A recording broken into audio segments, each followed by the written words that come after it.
apa kabar? Ya, jumpa lagi dengan saya Erwin Spandi dari Winner Stocks Indonesia. Bagaimana nih hari ini tradingnya? Ya, di tengah tadi sudah sempat menguat, udah bagus, tiba-tiba penutupannya nggak enak ya. Dan bukannya nggak enak, tapi saya cukup memaklumi karena kita market masih wait and see ya, rilis perilisan data ekonomi yang cukup krusial di minggu ini, pertengahan minggu ini. Dan kita akan baru dapat beritanya hari Kamis. Cuma besok itu hari Rabu ya, hawanya pekat, hawa-hawanya pekat, ada profit taking atau apalah gitu. Jadi moga-moga nggak sampai kayak kayak gitu ya, dan kita masih sempat profit taking dulu lah setidaknya. Jangan jangan yang jadi kayak marketnya pagi-pagi udah galau, bikin galau dan gak enak. Tadi sekilas skenario yang saya perbincangkan di kantor tadi. Jadi dia naik dikit ya, naik dikit besok. Harapan saya naik dikit, terus kemudian nanti membuat atau setidaknya satu harian itu marketnya menguat ya, sehingga membuat para trader jadi galau antara profit taking atau enggak. Nanti baru hari Kamisnya ketika orang jadi luput, lupa, hari Kamisnya baru zeleng, baru terjadi pembantaian. Mungkin saya tidak mau berandai-andai sih sebenarnya, tapi ini worst case skenario aja gitu ya, worst case skenario. Mungkin lebih enaknya jika kita langsung lihat chartnya aja ya, lihat chartnya aja lebih lebih lebih confirm ya. Nah, ini. Nah, dia kan persis banget kan, breakout 4721 dan langsung dia kena kena resisten dan dia koreksi ya. Ya bukan sulap bukan sihir, dia di sini ada gap yang kita jadi resisten karena ada gap. Harapan saya sih dia besok bisa bisa nutup gap di sini ya. Ya, atau kalau enggak mungkin loh ya, mungkin besok mau nyenggol gap terus dia koreksi atau nutup gap, dia nggak koreksi, nanti baru hari Kamis atau hari Jumatnya dia koreksi, bikin galau. Tapi IHSG bisa naik itu harapan saya karena sentimen positif yang datang dari sektor industri basic ya, karena isu nikel yang dibeli oleh Tesla ya. Dan mungkin mereka jadi ceritanya gini, 5 miliar US dollar yang Tesla beli itu baru tes buying aja. Jadi saya coba kayak orang kalau mau beli gitu ya, mau beli grosir dalam jumlah banyak, orang kadang bilang nyoba beli dulu deh dikit, kalau produkmu bagus, kalau oke, saya akan beli lebih banyak. Wah, jadi itu yang membuat mungkin sentimennya jadi tiba-tiba bam, ini baru sedikit loh, nanti kalau banyak bagaimana gitu kan, ibarat kata gitu. Dan berita yang muncul datang dari Tesla beli, kemungkinan ya akan beli nikel dari dua perusahaan ini ya, sekitar dari Antam atau Inco ya, jadi barengan. Jadi karena kenapa begitu? Karena info aja, mungkin teman-teman ada yang udah lupa bahwa Inco sendiri sekarang adalah bagian juga dari Inalum. Jadi Inalum mempunyai kepemilikan, persentase kepemilikan di Inco. Jadi harusnya itu positif juga buat dua perusahaan. Makanya Inco hari ini selain Antam di drive naik dengan power yang cukup besar. Nah, makanya pada yang tanya, Pak Harum kok nggak naik sih gitu. Tapi Harum juga oke kok, chartnya oke juga ya. Harapan saya sih semua dapat sentimen yang sama bagusnya. Moga-moga besok bisa to be continue. Dan ya kelihatan hari ini sih kalau lihat net buy sell asing yang terjadi hari ini mencapai 1,190 triliun ya, harusnya masih oke, mengingat ketika kemarin-kemarin lagi asing banyak jualan di sini dan ini sudah mulai deras lagi asing masuk lagi. Ini kan kemarin waktu turun asing jualan dan ketika mulai naik ini asing beli lagi gitu. Jadi pergerakan asing apa net buy belinya asing itu sejalan dengan pergerakan chart. Artinya kalau IHSG lagi jual, asing jualan. IHSG lagi naik, asing beli ya. Jadi harusnya dia masih convergen dan bergerak dengan selaras dengan pergerakan chart. Berarti pada dasarnya masih oke nih gitu ya. Ya itu, dan hari ini transaksi besar ya 13,77 triliun, which is good, very good ya. Yang kemarin-kemarin cuma 11 triliun saja, hari ini hampir mencapai 14 triliun. Wow, the power of buying, buyer mulai mulai muncul ya. Nafsu belinya pembeli-pembeli ini ada ya. Jadi harusnya oke secara keseluruhan untuk market dalam beberapa hari ke depan. Jadi kalaupun umpamanya koreksi, bukan koreksi yang signifikan dan lebih pada mungkin aksi profit taking setelah beberapa hari naik. Jadi lebih ke teknikalnya aja. Nanti juga rebound lagi karena IHSG toh dalam tren weekly, monthly juga masih dalam tren yang bagus ya. Ini kalau weekly-nya masih dalam tren yang bagus, monthly-nya juga solid ya. Jadi semuanya semua pada oke semua. Harusnya tidak usah terlalu khawatir ya. Kalau ke depan beberapa hari ke depan ada koreksi pun relax gitu ya, nggak usah khawatir. Oke ya, coba cek sektoralnya bagaimana. IDX Basic sudah pasti kinclong banget. Nah kan sudah pasti kinclong, dia udah breakout karena emiten-emitennya juga di dalam ini juga breakout. Consumer cyclicals yang sedikit ketahan ya, kena resisten. Walaupun kalau ini kena dia mantul di support, mungkin bisa potensi untuk breakout jauh lebih besar. Yang menghalangi sedikit, yang membuat kita menghalangi atau meragukan sektor ini hanya karena di sini asing membuka net sell. Itu aja.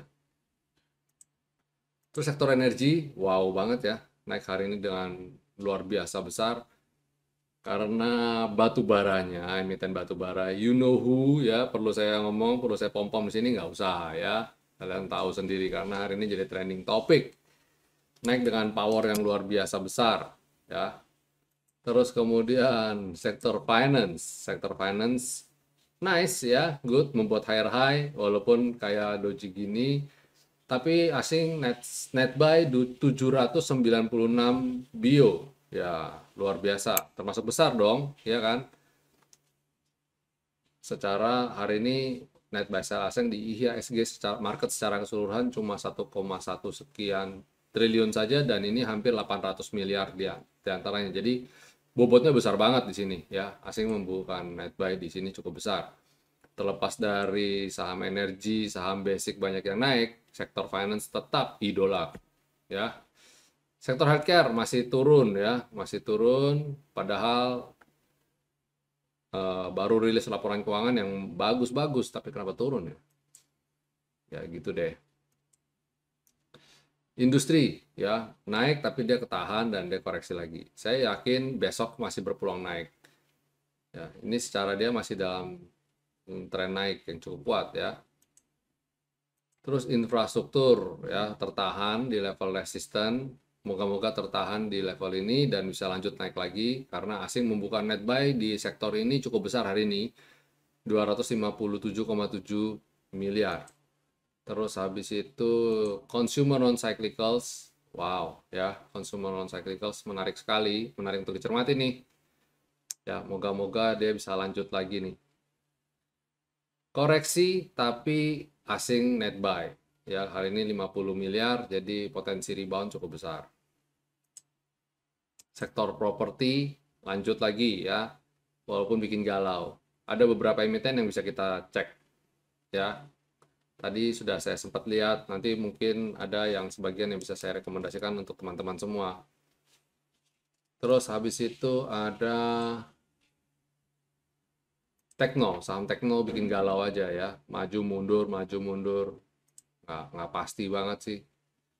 Terus transportasi, wow, slow but sure, pelan-pelan dia mulai naik ya, pelan-pelan mulai naik. Nice, oke kok ini.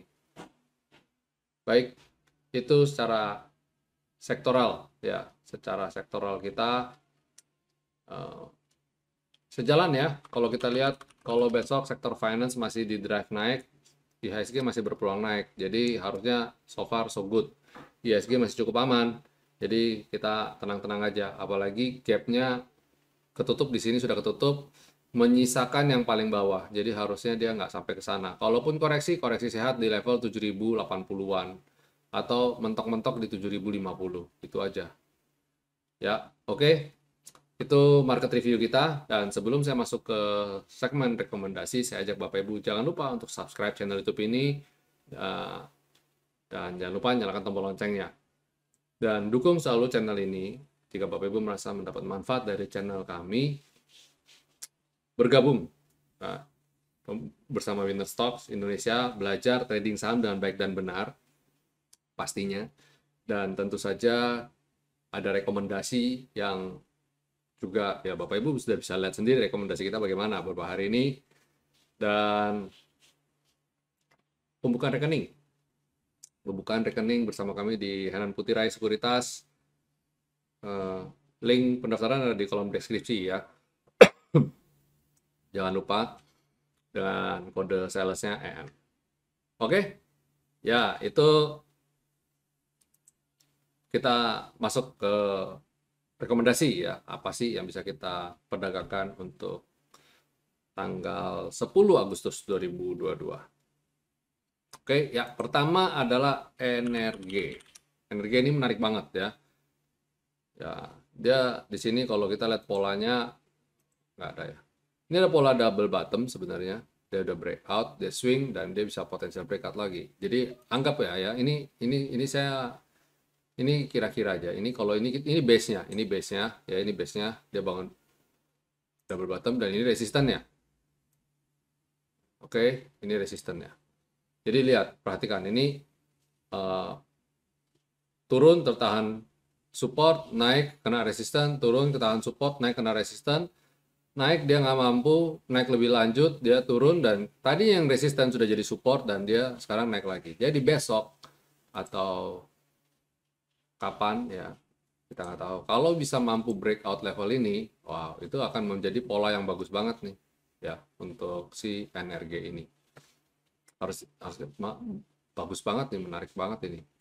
Dan ya ini bisa dicermati nih resistennya 320 dan 334. Wah, pas banget nih dengan target kita. Pas banget ya. Ya, moga-moga tercapai. Moga-moga doanya terjawab, dikabulkan ya. Energi bisa breakout ini. Habis energi ada CTRA. Nah, ini kalau lihat sekilas ini kayak ada pola inverted head and shoulder, tapi nggak polanya nggak terlalu, bentuknya nggak terlalu bagus ya. Ini shouldernya, headnya, shouldernya, dan dia swing dan dia breakout. Nah, kalau besok dia bisa naik di atas V-line, nah, itu menarik banget. Sekalian kalau kita kasih tanda marking di 950 aja. Kalau bisa breakout ini mestinya bagus nih CTRA. Habis CTRA ada SIDO. Nah, SIDO ini at the bottom banget ya, dan dia mulai mantul. Kalau dia bisa mantul areal ini, harusnya bagus. Harusnya ya. Tapi apakah bisa mantul, kita nggak tahu. Time will tell. Nah, besok lah kita lihat. Dan setelah SIDO ada Harum, yang mana lain-lain sudah naik, ini belum gitu ya. Jadi ini menarik juga untuk dicermati.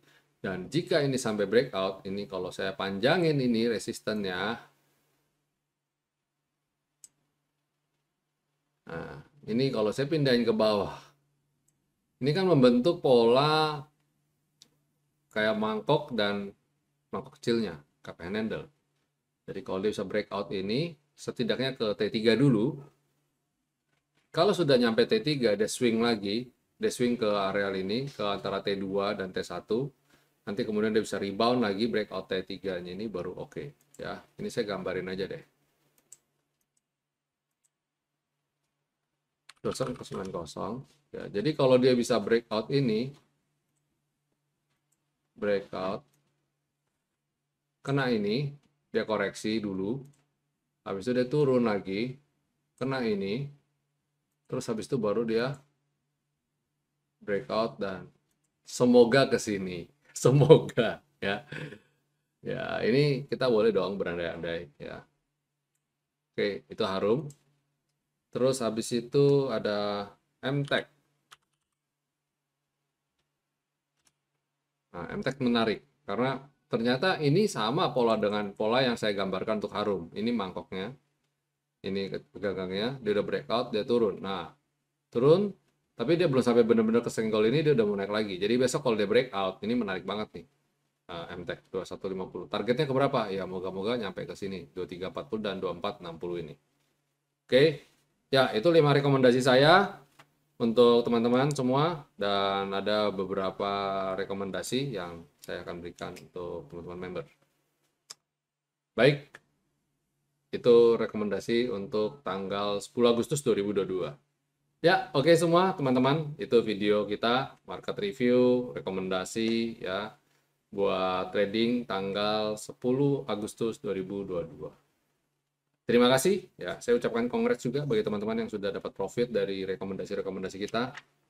Ya, dan congrats yang kemarin ikut Inco di kita yang rekomendasi dan Antam MDKA yang juga masih naik dengan bagus.